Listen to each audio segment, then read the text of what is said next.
Hi, this is Movie Recaps here, and this is the show Invincible. The episode opens with a group of supervillains, a stand-in for the Serpent Society called the Lizard League, breaking into a top-secret government lab. It's not clear what their plans are, but they're quickly thwarted by the arrival of the Guardians of the Globe from back before they were massacred by Omni-Man, or at least most of them. During some in-fight banter between War Woman and the Immortal, we learn that she's called in a reservist to aid the team. The superhero in question turns out to be Omni-Man, who rescues everyone moments before the building's roof collapses. Meanwhile, a man, Dr. Brandiworth, complains that the diversion he planned is going to end up bringing the entire facility down on him and a pregnant woman named Polly, who's gone into early labor. As he attempts to comfort Polly while leading her out of the building, she has a violent contraction that causes her eyes to glow pink. Brandiworth gets Polly into his car and begins driving toward a hospital. Along the way, he receives a phone call from Erickson, his boss at the Global Defense Agency. Erickson demands that he bring Polly back to the facility, but Brandiworth refuses. He gets her to a hospital, where a large contraction causes the woman's power to surge and appears to kill her, while also knocking out the medical staff. After taking a moment to grieve, Brandiworth notices a nearby scalpel and decides to attempt a DIY C-section. Later, Erickson arrives at the hospital with a battalion of soldiers and demands to see the specimen. Brandiworth lies and tells him that both mother and daughter died during the delivery. Erickson instructs his soldiers to search the hospital for their bodies before warning Brandiworth about the harsh punishment coming his way. While this is going on, Adam and Betsy Wilkins grieve over losing their own unborn child. Their tears turn from sadness to joy when a nurse comes in holding a healthy newborn who she explains somehow came back. We're then treated to a montage of Samantha Eve Wilkins' early years. While things initially start off happy/normal, her ability to see individual molecules makes the girl vastly different from her peers. It also causes a major rift between Samantha and her father. Things come to a head when Samantha helps a babysitter study for a chemistry exam using Legos to build molecular models. This causes Mr. Wilkins to agree with his wife to send Samantha to a school for gifted children, although he refers to it as a school for weirdos within earshot of his daughter.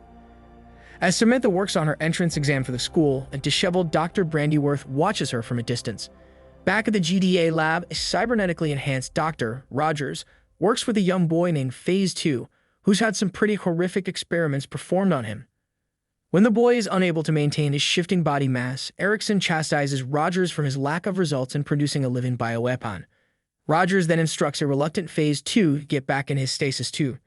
Meanwhile, Samantha's displeasure with her new school is lessened a bit when she makes friends with a neighbor approximately her age named Val.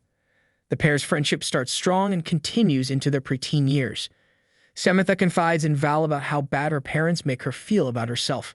She also expresses a desire to stop attending her special school and do something with her life that she considers meaningful.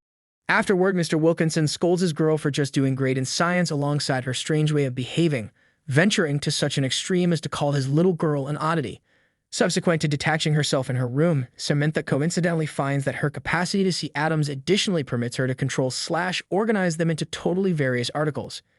She shows her newly discovered capacity to Val, who gets gone ballistic and quits being companions with her. Losing her only friend causes Samantha to spiral, resulting in her being expelled from private school and forced to attend a public one. That Christmas, Sam receives a ridiculous-looking dress from one of her family members. After rearranging its molecules into something more her style, she goes outside to shoot baskets. She also tries to change a squirrel into a puppy, but finds herself unable to do it. That probably would have been the weirdest part of her day if she hadn't noticed Dr. Brandiworth waving from across the street, which understandably creeps her out. Sometime later, Samantha decides to use her powers to create a mask while also testing if she can construct matter to carry her through the air. After seeing that she can, the young girl heads out for a thrilling solo flight before stopping by an animal shelter. Instead of helping herself to an after-hours adoption, she ends up using her powers to stop a pair of criminals stealing animals for a lab. Brandiworth, who somehow managed to track a flying teenage girl to this exact location, appears and offers to tell Samantha where her powers came from. She's wary of the strange man but takes him up on the offer. Brandiworth proceeds to explain how Samantha was actually a project he created for the United States government. He placed her with her current parents to keep her safe from the people he worked for, something he won't be able to do if she continues to use her powers out in the open. Predictably, a drone pops up nearby and causes them both to flee, but not before getting some footage of Samantha flying off. When Erickson orders Rogers to find her, he releases Phase 2 along with 3 other children. Phase 3, Phase 4, and Phase 5, who are in even more grotesque states. when Samantha arrives home and is berated by her mother for sneaking out, which causes the previously small rift between them to grow larger. Samantha, now going by Eve, looks for Brandiworth at various homeless shelters without any luck. She pauses her search after spotting Kilcannon robbing a bank, who she handles with ease. Once again, Brandiworth is somehow able to find Eve, who he repeats his warning to about using her powers in public. Eve responds by revealing the superhero name she came up with for herself, Adam Eve, while brushing off his concerns for her safety. Brandiworth counters by revealing that he knows it's her birthday. Upon hearing this, Eve asks for the full story about who her mother was. We learn via flashbacks and Brandiworth's incomplete narration that Eve's mother was a pregnant homeless woman who volunteered to be a test subject. Brandiworth and his team manipulated her amniotic fluid, induced controlled mutational change, and flooded her system with rapidly decaying particles. As the experiment went on, the two became friends. Eve's mother asked Brandiworth to make sure her daughter didn't end up being raised in a lab. Brandiworth's heartbreaking story is interrupted by police sirens. Despite his pleas not to use her powers, Adam Eve follows the vehicles to a scene of massive destruction on the interstate caused by Roger's lab experiments. After saving the overmatched officers' lives, she's attacked by one of the children, who ends up disintegrating in front of her. Phase 2 angrily explains how they are all Eve's siblings, each attempt at replicating her powers less successful than the last without Dr. Brandiworth's expertise. Clearly resentful of their perfect sister, and under orders from Rogers, the remaining children attack. Adam Eve is forced to kill one sibling in self-defense and severely injure the other, resulting in her and Phase 2 engaging in a frantically brutal confrontation. Things get even worse when she's forced to divide her efforts between the fight and saving people from the collateral damage. After Phase 3 recovers, he and Phase 2 finally get the upper hand. They're about to kill Eve when Brandiworth somehow drives through a completely wrecked interstate and runs over Phase 3, killing him. Phase 2 flips the car over, pulls Brandiworth out of the vehicle, and drops him in an effort to hurt Eve, who's barely able to save him. As Phase 2 pounds against her protective force field, Brandiworth tells her that he implanted her subconscious with mental blocks so that she couldn't alter living tissue. Phase 2's efforts eventually cause the force field to explode, which causes his body to start disintegrating.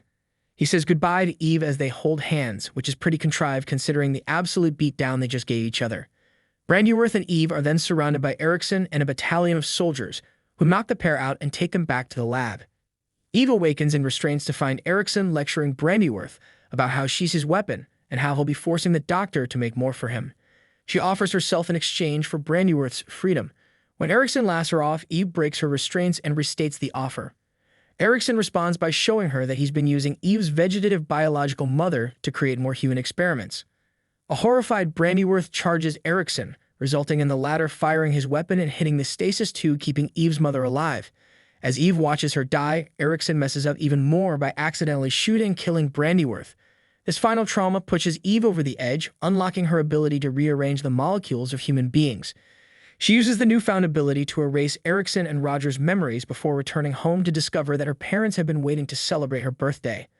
Mr. Wilkinson once again proves himself to be an awful father by screaming at his daughter to the point that she runs back to her room. Before she can close the door, he reminds her that he and Mrs. Wilkinson are the only family she's got. As she begins to cry, Eve knocks over a picture of her family. She picks it up and changes the image into a family portrait of what could have been with Dr. Brandiworth, her biological mom, and her healthy/happy siblings. When Eve's mom comes to check on her, she hides the picture before opening the door and collapsing into her mother's arms. In a mid-credits scene, we see a pre-powered Marky Grayson attempting to create a superhero costume out of duct tape. What begins as a fun moment turns serious after Mark and his mother leave the room. Nolan's face initially flashes with anger for his son not developing his powers, but quickly collapses into grief/despair over his conflicted feelings about the family he isn't supposed to love. The special episode, Invincible. Adam Eve deeply impressed audiences and critics alike, receiving critical acclaim for its compelling storytelling and powerful portrayal of Adam Eve's origins. The episode takes viewers on an emotional and exciting journey that stretches from their birth to deep into their youth. Through an immersive narrative, viewers will witness Adam Eve's struggles with her extraordinary powers, her yearning to positively impact the world, and the challenges she faces as a young superhero trying to find her place in a world fraught with complexity. Exploring her character's growth and development adds a layer of depth and relatability to Adam Eve, making her an even more popular character in the Invincible universe. Thanks for watching, and please don't forget to like and subscribe for more weekly content.